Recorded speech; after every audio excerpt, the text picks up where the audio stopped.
मैं मिशिगन का एक जाना माना साइकाइट्रिस्ट हूँ। हालांकि यहाँ मैं बड़ी उम्र के लोगों की काउंसलिंग करता हूँ, लेकिन मेरे पास बच्चों की साइकोलॉजी की विशेषता है। और ये घटना पिछले साल हुई जब मैं लुईविल, केंटकी में अपनी बहन के घर आया हुआ था।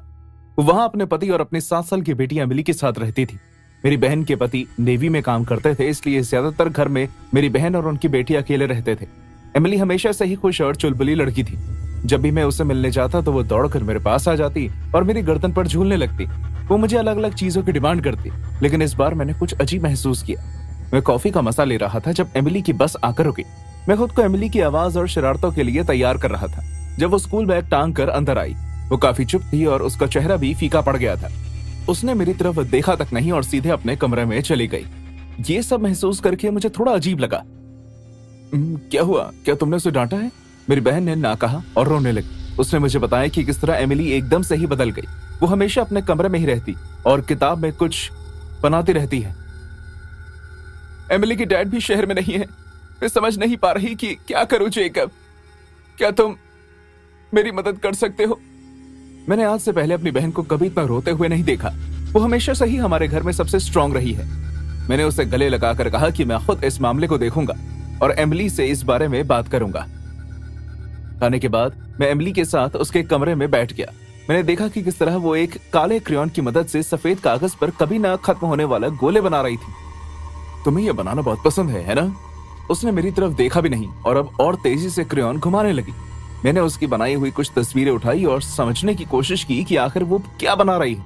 रंग बिरंगी तस्वीरों को छोड़कर मेरा ध्यान इस एक तस्वीर पर गया। ये एक खतरनाक पुराने घर की थी जिसकी सिर्फ एक खिड़की थी। तस्वीर को देखते ही मेरे रोंगटे खड़े हो गए। मुझे नहीं पता एमिली क्या बना रही थी। क्या ये घर तुम्हारे घर के साथ वाला है? हाँ। जब मैंने अपनी बहन से इस घर के बारे में पूछा तो उसने मुझे बताया कि यह घर सालों से बंद पड़ा है और उसके पास कोई नहीं जाता। उस रात प्यास लगने की वजह से मेरी नींद खुली और मैं पानी लेने के लिए किचन में गया। जब मैं किचन की तरफ जा रहा था तो मैंने कुछ फुसफुसाहट की आवाज सुनी। मेरे अंदर जिज्ञासा जाग उठी और मैं उस आवाज का पीछा करते हुए आगे बढ़ा। वो आवाज एमिली के कमरे से आ रही थी। जब मैंने दरवाजा खोला तो एमिली सामने खड़ी थी। वो खिड़की की तरफ देखते हुए कुछ बड़बड़ा रही थी। मैं ये तो नहीं समझ पाया कि वो आखिर क्या कह रही थी, लेकिन वो खिड़की के शीशे पर गोले बना रही थी। उसके होंठ इतनी जल्दी जल्दी बड़बड़ा रहे थे, ऐसा लग रहा था जैसे वो किसी आत्मा के वश में थी। मैं उसके पास गया और मैंने प्यार से अपना हाथ एमिली के कंधे पर रखा। एक ही झटके में एमिली ने पीछे मुड़कर देखा। उसकी आमतौर पर चमकती हुई आंखें सफेद पड़ गई थी। उसकी पुतलियां अजीब ढंग से घूम रही थी। उसके फीके चेहरे पर मुस्कान आ गई और फिर अचानक एकदम से वो बेहोश होकर जमीन पर गिर गई। मेरी बहन और मैं फौरन पास के हॉस्पिटल में उसे लेकर भागे। हॉस्पिटल पहुंचने तक एमिली को बहुत तेज बुखार हो गया और उसका शरीर कांपने लगा। वो बेहोशी की हालत में भी बार बार एक ही बात दोहराती रही। मैंने उसे देखा, उसका घर, वो खाली घर, एमिली के बनाए हुए चित्र और उसकी हालत, ये सब मिलकर एक परेशान कर देने वाली तस्वीर बना रही थी। मैंने अपनी बहन को एमिली के पास रहने को कहा और मैंने तय किया कि मैं उस घर के अंदर जाकर देखूंगा। मुझे अपने अंदर से आवाज आ रही थी कि मेरे सवालों के जवाब मुझे वहीं मिलेंगे। जैसे ही मैंने जंग लगे हुए दरवाजे को अंदर की तरफ धक्का दिया, वो चरमराने लगा और मेरा दिल जोर जोर से धड़कने लगा। मकड़ी के जालों और गंदगी की मोटी परत ने फर्नीचर को ढका हुआ था। सड़न की बदबू से हवा भारी हो गई थी। मैं ऊपर वाले कमरे की तरफ जाने लगा जहां से वो खिड़की नजर आती थी। मैंने धक्का देकर कमरे के दरवाजा खोला और सीलिंग से धूल मेरे ऊपर गिर गई। खिड़की से चांद की रोशनी अंदर आ रही थी, इतनी कि मैं कमरे में रखे सामान और चीजों को देख सकता था। और तब मैंने ऐसा कुछ देखा जिसे देखकर मेरा दिल एक पल के लिए रुक गया। एक लड़की का बेजान शरीर जमीन पर पड़ा था। मैं उसका चेहरा तो नहीं देख पाया, लेकिन उसका बेजान पतला हाथ इस बात का गवाह था कि उसकी मौत काफी वक्त पहले हुई थी। मैं उसे देखकर डर के मारे वापस भागा और तब तक नहीं रुका जब तक घर से बाहर नहीं आ गया। जब पुलिस वहां पहुंची तो उन्होंने बताया कि इस लड़की का नाम जनीन है और वो 2 हफ्तों से लापता है। उसके पेरेंट्स ने बताया कि वो एक पार्टी के बाद अपने बॉयफ्रेंड के साथ भाग गई। ऐसा माना गया कि उसका बॉयफ्रेंड उसे इस घर में लेकर आया जब वो नशे में धुत थी। उस लड़के ने जनीन का फायदा उठाने की कोशिश की होगी और उसके मना करने पर लड़के ने उसे हमेशा हमेशा के लिए चुप करा दिया। जब एमिली की तबीयत थोड़ी ठीक हुई तो उन्होंने उससे इस घर के बारे में पूछा और वो प्यारी बच्ची रोने लगी। एमिली ने पुलिस को बताया कि उसने कुछ दिन पहले अपने कमरे की खिड़की से उस आदमी को जनीन को परेशान करते हुए देखा था। आखिर में पुलिस ने जनीन के बॉयफ्रेंड को गिरफ्तार कर लिया और अब एमिली भी धीरे धीरे पहले की तरह हंसने मुस्कुराने लगी। कभी कभी मुझे ये सोचकर डर लगता है कि बच्चे अपने अंदर कितने राज छुपाए हुए हैं, लेकिन फिर वही बात है कि हमें हमेशा उनकी बात सुननी चाहिए। जब हम मैनहट्टन में शिफ्ट हुए तो हमारे लिए एक नई शुरुआत होने वाली थी। जूली, टिमोथी और मैं आखिरकार हमारे नए फ्लैट में सेटल हो गए थे, जो 21वें माले पर था और नीचे पूरा शहर दिखाई देता था।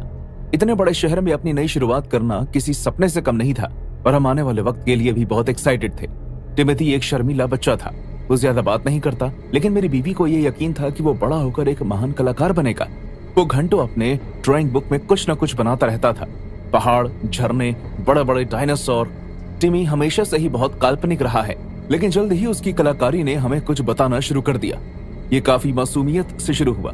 टिमी हमारे घर के चित्र बनाता, फैमिली डिनर, गेम नाइट आदि, लेकिन उसके चित्रों में हमेशा एक और परछाई होती थी।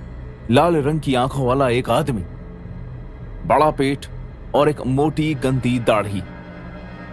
जब भी टिमी से इस अनजान व्यक्ति के बारे में पूछते तो वो कहता था कि एक फरिश्ता है जो मेरे बेड के नीचे रहता है। जूली और मैं भी उसकी इस बात को ये समझकर नजरअंदाज कर देते कि ये उसके कोई काल्पनिक दोस्त होगा। लेकिन एक शाम जूली मेरे पास टिमी की ड्राइंग बुक लेकर आई और उसे देखकर मेरे रोंगटे खड़े हो गए। उस चित्र में हमारा बेडरूम था जिसमें मैं और जूली सो रहे थे और लाल आंखों वाला वो आदमी हमारे सामने खड़ा हुआ था और हमें देख रहा था। जूली ने इस बात को हंसी में टाल दिया, ये कहते हुए, बच्चे और उनकी कल्पनाएं, है ना? लेकिन बेचैनी मेरे अंदर पहले से ही गहराई से घर कर चुकी थी। जल्द ही टिमी की ड्राइंग्स और भी ज्यादा परेशान कर देने वाली हो गई। एक चित्र में मैं देर रात अपने लैपटॉप पर काम कर रहा था और फरिश्ता पीछे से मुझे देख रहा था। दूसरे में जूली नहा रही थी और फरिश्ता दरवाजे में बने गैप से अंदर झांक रहा था। मैंने इस टिमी की कल्पना को दोषी ठहराया, लेकिन फिर जूली ने मुझे बताया कि चित्र में शैम्पू की बोतल का रंग तक सेम है। एक दोपहर मैं टिमी के साथ बैठा हुआ था और उसकी एक ड्राइंग को देखकर पूछा, टिमी, तुम्हें फरिश्ता कहाँ दिखाई देता है? क्या वो वाकई तुम्हारे बिस्तर के नीचे है? हाँ डैडी, वो कहता है कि उसे हमारा घर बहुत पसंद है। उस रात मैंने टॉर्च की मदद से बहुत अच्छे से उसके बिस्तर के नीचे देखा। वहाँ कुछ नहीं था, यहाँ तक कि मैंने उसकी अलमारी, पर्दे के पीछे और हर उस जगह चेक किया जहाँ छुपने की संभावना हो सकती है। मुझे खाली जगहों और परछाइयों के अलावा कुछ नहीं मिला, लेकिन फिर भी मुझे बार बार ये एहसास सता रहा था कि कोई मुझे देख रहा है। फिर एक भयानक सुबह हमारी दुनिया बिखर गई। जूली और मैं टिमी के कमरे में गए, लेकिन वो खाली था। डर ने हमें घेर लिया। हमने पागलों की तरह पूरा घर छान लिया। टिमी को आवाजें लगाई, खिड़कियां अच्छे से बंद की। हम 21वीं माले पर थे, इसलिए उसका वहां से बाहर निकल जाना नामुमकिन था। मेन डोर अंदर से बंद था और कुंडी काफी ऊंचाई पर थी जहां तक उसका हाथ नहीं पहुंच सकता था। तो फिर हमारा बेटा आखिर कहां गया? हमने फौरन पुलिस को फोन कर दिया। जैसे ही वो आए, उन्होंने गहन तलाशी शुरू कर दी। हमारे फ्लैट की हर इंच की तलाशी ली। जूली रो रही थी। ऑफिसर्स ने खोज शुरू कर दी, सवाल पूछने शुरू किए और अलग अलग परिस्थिति का अनुमान लगाया, लेकिन हमारे बेटे का कोई नामो निशान नहीं था। उनमें से एक ऑफिसर, जिनका नाम डिटेक्टिव हार्पर था, उन्होंने टिमी के चित्रों पर खास रुचि दिखाई। उन्होंने हर एक को काफी ध्यान से समझने की कोशिश की। ये फरिश्ता, आपके बेटे ने इसके बारे में आपको बताया था? हाँ, उसने कहा था कि ये फरिश्ता उसके बिस्तर के नीचे है।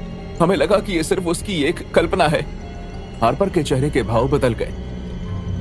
हमें उसके कमरे में और गहराई से देखना होगा। ऑफिसर्स ने उसके बिस्तर उलट पुलट कर दिए और फिर उसके कमरे में वॉलपेपर को फाड़ना शुरू किया, जिससे अचानक उसके पीछे एक छोटी सी जगह दिखाई दी। जैसे ही उन्होंने लकड़ी के तहखाने को पीछे खींचा तो मेरा दिल जोर से धड़का। वहां से अंधेरे की तरफ जाती हुई एक पतली सुरंग दिखाई दी। हार्पर की टॉर्च की रोशनी ने एक चौंका देने वाला नजारा दिखाया।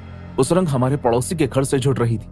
वो पड़ोसी के घर में घुस गए। वहां कोई मिस्टर डी सैंटोस रहते थे और उनके साथ कम रोशनी वाले कमरे में टिमी बैठा हुआ था। वो जमीन पर बैठकर चीज केक खा रहा था, लेकिन वो बिल्कुल सुरक्षित था। उसके बगल में ठीक वैसे ही दिखने वाला आदमी बैठा था जैसे कि हमने टिमी की ड्राइंग में देखा था।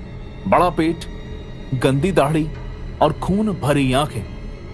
वो बिना पलके झपकाए हमें ही घूरे जा रहा था। डी सैंटोस, आपको गिरफ्तार किया जाता है। डी सैंटोस ने भागने की कोशिश नहीं की, वो बस मुस्कुराता रहा। वो बीमार मुस्कान जिसे देखकर मेरे रोंगटे खड़े हो गए।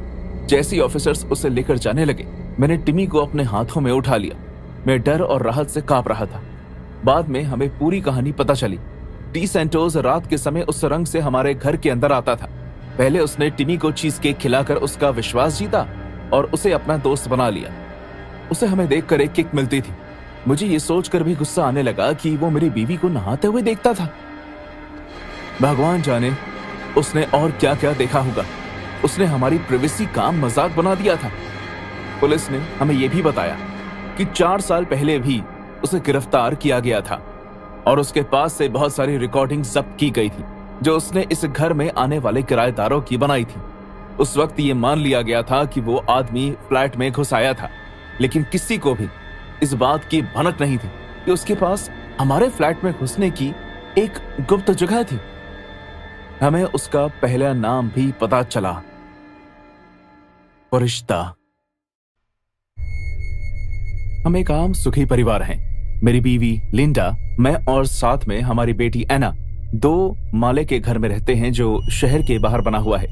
ऊपर से देखने में सब कुछ सही ही चल रहा था, जब तक कि एना की टीचर्स मिसेस वाइट ने उसे एक प्रोजेक्ट नहीं दिया था जिसने हमेशा के लिए हमारी जिंदगी ही बदल दी।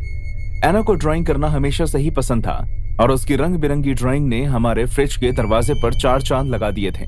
एक दिन जब मिसेस वाइट ने सभी बच्चों को प्रोजेक्ट दिया जिसका टॉपिक था हमारा प्यारा परिवार, मैंने किसी आम चीज के अलावा कुछ भी उम्मीद नहीं की थी। लेकिन जब एना ने अपना प्रोजेक्ट पूरा किया तो मिसेस वाइट ने फौरन हमें मीटिंग के लिए बुला लिया। मिस्टर एंड मिसेस थॉमसन, मैं आपके साथ एना की हाल ही में बनाई तस्वीर के बारे में बात करना चाहती हूँ। जैसे ही उन्होंने हमें कागज दिखाया, मैं उस पर गौर करने लगा। वो एक आम परिवार का पोस्टर जैसा था, लेकिन उसमें एक परेशान कर देने वाला किरदार भी शामिल था। उस तस्वीर में पीछे चोगा पहने एक आदमी खड़ा हुआ था जो ठीक से दिखाई नहीं दे रहा था। आखिर ये कौन है? एना ऐसे बुलाती है विजिटर। उसका कहना है कि वो रात के समय आता है। हमने एक दूसरे को हैरानी भरी नजरों से देखा और फिर यह सोचकर बात को टाल दिया कि ये कोई उसकी कल्पना है। आखिर एना सिर्फ 7 साल की थी। मैं भूत प्रेत पर विश्वास नहीं करता था, लेकिन मैंने उसकी ड्राइंग पर नजर रखना शुरू कर दिया। अगले कुछ दिनों में वो तस्वीरें और भी परेशान कर देने वाली बन गई। चोगा पहने वो शख्स तकरीबन हर ड्राइंग में दिखाई देने लगा। वो हमारे परिवार के और करीब आ रहा था। कभी वो डिनर के समय हमारे पीछे खड़ा होता और कभी एना के बिस्तर के नीचे। हर नई ड्राइंग मेरे पेट में डर की गांठ बना रही थी। ये सब सोचते हुए हमने एना से बात करने के बारे में सोचा। मेरी प्यारी बेटी, ये तस्वीर में आदमी कौन है? वो रात में आता है डैडी। वो कहता है कि उसे हमें देखना अच्छा लगता है। उसकी मासूम आवाज ने मेरे रोंगटे खड़े कर दिए। मैंने उस बात को नजरअंदाज करने की कोशिश की, लेकिन लिंडा इस बात को अपने दिमाग से नहीं निकाल पा रही थी। ये कुछ गलत था। एक रात हमने एना के कमरे से आवाजें आती हुई सुनी। जब हम वहां पहुंचे तो एना पोएम गाते हुए नींद में चल रही थी और उसके हाथ में एक ताजी बनाई हुई ड्राइंग थी। उसमें बना हुआ विजिटर लिंडा के बिस्तर के पास खड़ा था। जब मैंने कमरे में देखना शुरू किया तो अचानक कमरे की लाइट्स झिलमिलाने लगी। वो हमारा संकेत था। लिंडा ने उसका हाथ पकड़कर उसे कमरे से बाहर खींचा। अगले ही दिन मैंने एना के कमरे में कैमरा लगा दिया, इस उम्मीद में कि हम अपनी बेटी को परेशान करने वाले को पकड़ लेंगे। अगली दोपहर लिंडा ने मुझे तस्वीर दिखाई। मुलाकाती ने अपने हाथ में एक अंगूठी पहनी हुई थी। इस पर बड़ा सा रूबी का नग लगा हुआ था। संयोग से लिंडा की रूबी अंगूठी कुछ दिनों से मिल नहीं रही थी। 2 रातों तक हमें कुछ भी अजीब देखने को नहीं मिला। फिर जैसे ही हमने तीसरी रात के फुटेज को देखना शुरू किया, हमारा खून ठंडा पड़ गया। कैमरा धुंधला होने लगा। हमें एना के ऊपर ली हुई चद्दर को खिसक कर और ऊपर होते हुए देखा, जैसे कोई उसे ठीक से सुला रहा हो। उसके बाद कमरे में ठंड बढ़ गई, क्योंकि अब हमें एना की सांसों का धुआं बनता हुआ दिखाई दे रहा था। लेकिन यह होना नामुमकिन था। हम गर्मियों के मौसम में थे। और फिर आखिर में चोगा पहने एक आकृति दिखाई देने लगी जो एना के बिस्तर के पास खड़ी थी। वो हमें ठीक से दिखाई नहीं दी, टुकड़ों में दिखाई दी, लेकिन वो अपनी जगह पर खड़े होकर आगे पीछे हिलता रहा, जैसे एना को देख रहा हो। और फिर अचानक उसने गायब होने से पहले कैमरे की तरफ देखा। लिंडा हर रविवार हमारे घर के पास बने चर्च में जाती थी, इसलिए उसने फादर की मदद मांगते हुए वो फुटेज उन्हें दिखाई। उन्होंने जो हमें बताया उसे सुनकर हमारे पैरों के नीचे से जमीन खिसक गई। जो आदमी हमसे वहां पहले रहता था उसका नाम हैरल्ड ग्रेसन था। वो मानसिक रूप से बीमार आदमी था, जिसे लगा था कि उसके पास फरिश्तों और शैतानों से लड़ने की चाबी थी। वो चोगा पहनकर शहर भर में घूमने के लिए बदनाम था। वो लोकल दुकानों पर जाकर पुराना सामान खरीदता, जिससे वो किसी तरह के रिवाज में इस्तेमाल करता। एक दिन उसे अपने ट्रक के पीछे बहुत सारा पेट्रोल लेकर जाते हुए देखा गया। जब पुलिस ने उसे इसके बारे में पूछा तो उसने कहा कि वो इसे चर्च को जलाने के लिए ले जा रहा है, क्योंकि वहां शैतान मंडराते हैं। पुलिस ने उसके घर की तलाशी ली और पाया कि वो एक पूजा कर रहा था जिसमें वो जानवरों की बलि देता और मरे हुए जानवरों को अपने फ्रिज में रख देता, जिससे उसने चर्च के साथ चलाने का फैसला किया। उसे अरेस्ट कर लिया गया और फिर एक पागल खाने में रखा गया। उसके बाद से किसी ने कभी उसे नहीं देखा। लिंडा और मैंने फौरन अपना सामान बांधा और यहाँ से हमेशा हमेशा के लिए दूर जाने का फैसला कर लिया। हमने तय किया कि हम अपने रिश्तेदारों के घर रहेंगे जब तक कि हमें एक नया घर नहीं मिल जाता। निकलने से पहले मैंने देखा कि एना बार बार अपने कमरे की तरफ पलट कर देख रही थी, इसलिए मैंने उससे पूछा, एना, क्या तुम अभी भी उसे देख सकती हो? एना ने सर हिलाकर हाँ कहा और वो रोने लगी। वो कहता है कि उसने हमारी अमानत लौटा दी है। बिना रुके या पीछे मुड़कर देखे मैं अपने परिवार को लेकर फौरन गाड़ी तक पहुंचा और जैसे ही मैंने गाड़ी की चाबी निकालने के लिए अपना हाथ जेब में डाला तो मुझे उसमें लिंडा की खोई हुई अंगूठी मिली। मैं चौंक गया। मैं देखकर हिल सा गया। मैंने पीछे मुड़कर घर की तरफ देखा। एना के कमरे की लाइट अचानक झिलमिलाने लगी और फिर अपने आप बंद हो गई। हम कभी दोबारा उस घर में वापस नहीं गए।